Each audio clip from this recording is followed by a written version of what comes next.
If you've ever struggled to create the perfect reply to an email from a business prospect or a client, this Gmail extension might be just the solution you need.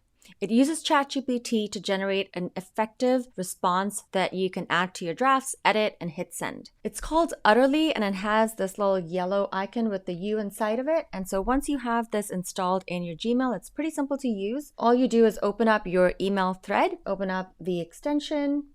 You can let it know what your primary objective is so that it knows how to craft that email for you. So for this one, let's say set expectations for a demo call and hit generate reply. It can take up to 30 seconds to generate a response for you.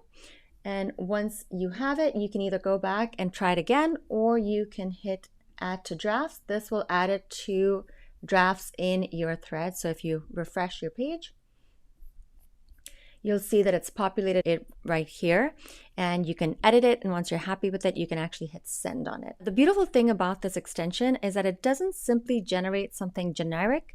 It actually goes through the entire thread to pick up on psychological cues from the thread and the tone of voice from the other person so that it can craft something meaningful and something that you would actually want to hit send on. I'll go ahead and link to the extension in the notes below once we have this published to Google Workspaces. But in the meantime, leave me a comment and let me know, what kind of use cases do you see this being most useful for in your daily life?